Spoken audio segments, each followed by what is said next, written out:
बेटियां मायके में मेहमान मत बनिए। प्रणाम माँ, मैं कल वहाँ आ रही हूँ। बच्चे भी जिद कर रहे थे, नानी के यहाँ जाना है। मुझे भी आए साल भर हो गया है। नीलम ने माँ से कहा। माँ ने कहा, नीलम बेटी आ जाओ, हम सभी को अच्छा लगेगा और बच्चों से घर में चहल पहल बनी रहेगी। अरे माँ, भाभी से कहना मेरा कमरा अच्छे से व्यवस्थित करके रख दे। बेटी ने कहा, अरे नीलम, तुम यहाँ आ तो जाओ, सब हो जाएगा। फ़ोन से ही सारी बातें करोगी क्या? समीर तुम्हें स्टेशन लेने आ जाएगा। ऐसा कहकर माँ ने फ़ोन रख दिया। अरे श्वेता बहू, नीलम बेटी का फ़ोन आया था, वो कल आ रही है। उसका कमरा व्यवस्थित कर देना। तुम तो उसका स्वभाव जानती हो। सास शारदा जी ने कहा। श्वेता जानती थी, ननद नीलम का मिजाज कुछ अलग ही है। उसे हर चीज़ समय पर और व्यवस्थित चाहिए रहती है। किसी चीज़ की कमी उसे पसंद नहीं है। मायके में भी मेहमानों सा व्यवहार रहता है। अपने बच्चों की तो बहुत ज़्यादा केयर करती है। नीलम बच्चों सहित आ गई। भाई समीर स्टेशन लेने चला गया। नीलम घर पहुंची और माँ के गले लगकर उन्हें हालचाल पूछने लगी। श्वेता तुरंत पानी का गिलास लेकर आई और नीलम से उसका हालचाल पूछने लगी। तभी श्वेता की बेटी खुशी से बुआ के पास आकर बैठ गई और पूछा, बुआ मेरे लिए क्या लेकर आई हो?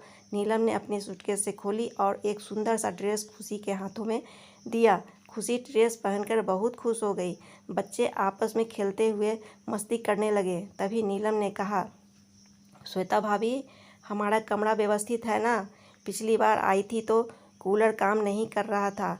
गर्मी में पंखे में ही सोना पड़ा था। एसी तो आपके कमरे में ही लगा है। श्वेता ने हंसते हुए कहा, नीलम दीदी, इस बार आप हमारे कमरे में सो जाना, हम लोग दूसरे कमरे में सो जाएंगे। आपको कोई परेशानी नहीं होगी।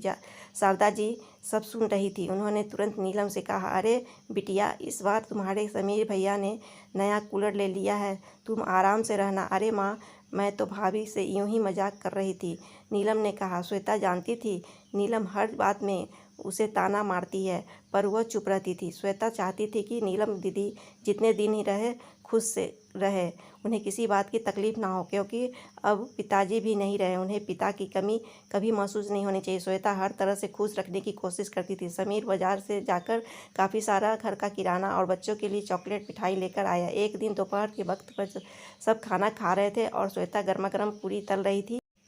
तब शारदा जी ने कहा कि बहू, तुम सबके साथ खाना खाने बैठ जाओ, मैं पूरी तल देती हूँ। श्वेता कुछ बोलती उससे पहले नीलम ने कहा, माँ, तुम क्यों पूरी तलोगी? भाभी को बनाने दो। अब तुम्हारी उम्र है क्या ये सब काम करने की? सारा दिन कुछ ना कुछ तो करती ही रहती हो। श्वेता ने सास की तरफ देखते हुए कहा, माँ जी, आप खाना खा लें, मैं बाद में खा लूँगी। नीलम आराम से मायके में दिन गुजार रही थी। समीर की भी छुट्टी के दिन सब परिवार घुमाने और होटल में ले जाता था।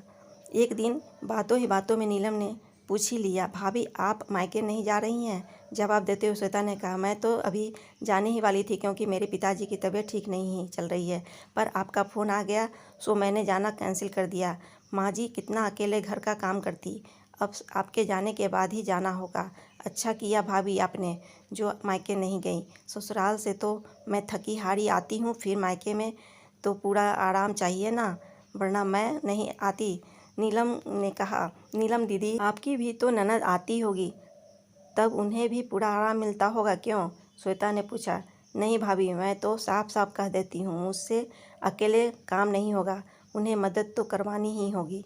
इतने लोगों का खाना मैं अकेले कैसे बना सकती हूँ?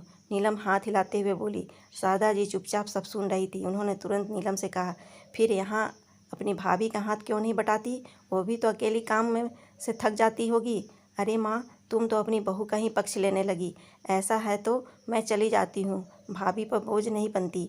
नीलम ऐसा कहते हुए रोने लगी। श्वेता जानती थी कि यह तो उनकी हर बात की आदत है, थोड़ा से भी कहो बुरा मानकर रोने लगती है। श्वेता ने बात संभालते हुए कहा, अरे दीदी, माँ जी का यह तो मतलब नहीं था, आप तो आराम से रहिए, मुझे तो आदत है काम करने की, आप तो हर साल आती हैं, मैंने कभी कोई शिकायत की? भला एक दिन शारदा जी अपने कमरे में आराम कर रही थी, तभी नीलम अंदर आते हुए पूछा, माँ भाभी नज़र नहीं आ रही है, कहीं बाहर गई है क्या? हाँ नीलम, बहू कह कर गई है कि कुछ देर में आ रही हूँ, शायद कुछ काम से गई है, माँ ने बताया। नीलम ने कहा, माँ तुम्हारा गला कैसा खाली है, चेन नहीं पहनी, कहीं भाभी ने तो नहीं रख ली है। शारदा जी कुछ कहने ही जा रही थी कि इतने में श्वेता कमरे में दाखिल होते हुए कहा, लीजिए माँ जी आपकी चैन। शारदा जी ने नीलम से कहा, ये रही मेरी चैन, कुछ दिनों पहले टूट गई थी, सो बहू को ठीक करवा के ले आई है। नीलम आगे कुछ ना बोल पाई। एक दिन श्वेता की तबीयत बिगड़ गई, उसे तेज बुखार था। समीर तुरंत हॉस्पिटल ले गया। डॉक्टर ने देखते ही कहा, श्वेता को टाइफाइड हो गया और अस्पताल में भर्ती करना पड़ेगा। समीर ने तुरंत माँ को फ़ोन करके सारी बातें बता दी। शारदा जी नीलम की सारी बातें कहकर तुरंत हॉस्पिटल पहुंची। शारदा जी श्वेता के सिरहाने बैठी उसे तसल्ली दे रही थी, कुछ दिनों में सब ठीक हो जाएगा। शारदा जी ने समीर से कहा, तुम घर चले जाओ, घर में नीलम और बच्चे हैं, नीलम से कहना श्वेता के लिए खिचड़ी बना दे। अब घर की सारी जिम्मेदारी नीलम पर आ चुकी थी, पर वह करती भी क्या। उसने सबके लिए खाना बनाया और भाभी के लिए खिचड़ी बनाकर समीर के हाथों हॉस्पिटल भेज दी। शारदा जी ने श्वेता को खाना खिलाया और घर वापस आ गई। घर आकर देखा नीलम काम कर रही थी और बच्चे भी कमरे में चुपचाप खेल रहे थे। माँ के आते ही नीलम ने पूछा, भाभी की तबीयत कैसी है। शारदा जी ने कहा, श्वेता काफ़ी कमज़ोर हो गई है, कुछ दिन हॉस्पिटल में रखना पड़ेगा। तुम तो अब यहीं हो, मुझे किसी बात की चिंता नहीं है, तुम घर संभाल लेना। नीलम मन ही मन सोच रही थी, अभी ना आती तो अच्छा रहता, हर बार मायके आराम करके जाती थी, अब तो मेरा घूमना फिरना भी नहीं हो पाएगा। सोचा था अच्छी शॉपिंग कर लूँगी, मायके आकर शॉपिंग करने का मज़ा ही कुछ और होता है, पार्लर जाके अपना मेकओवर करवा लूँगी, अब संभव नहीं लगता है। कुछ समय बीता। आज श्वेता घर आ चुकी थी, उसे काफ़ी कुछ ठीक लग रहा था। डॉक्टर ने आराम के लिए कहा था। समीर ने श्वेता को अपने कमरे में आराम करने को कहा। नीलम ने कमरे में आते ही कहा, क्या भाभी, हमारे आते ही आप बीमार पड़ गईं, अब जल्दी से ठीक हो जाओ, मुझे आपका घर नहीं संभाला जाता। अरे दीदी, ये तो आपका मायका है, आप अपना समझकर ही तो यहाँ आती हैं, फिर ऐसा क्यों कह रही हैं। श्वेता ने कहा। एक दिन श्वेता ने नीलम से कहा, मेरी अलमारी में कुछ बैग रखे हैं, उसे ले आओ। नीलम ने जैसे ही बैग खोलकर देखा, काफ़ी महंगी साड़ियाँ और बच्चों के ढेर सारे कपड़े थे। अरे भाभी, ये क्या। नीलम ने आश्चर्यचकित होकर पूछा। हाँ दीदी, आपके आने से पहले मैंने और समीर ने जाकर सारी शॉपिंग कर ली थी, क्योंकि मुझे मेरे पिताजी की तबीयत देखने जाना था।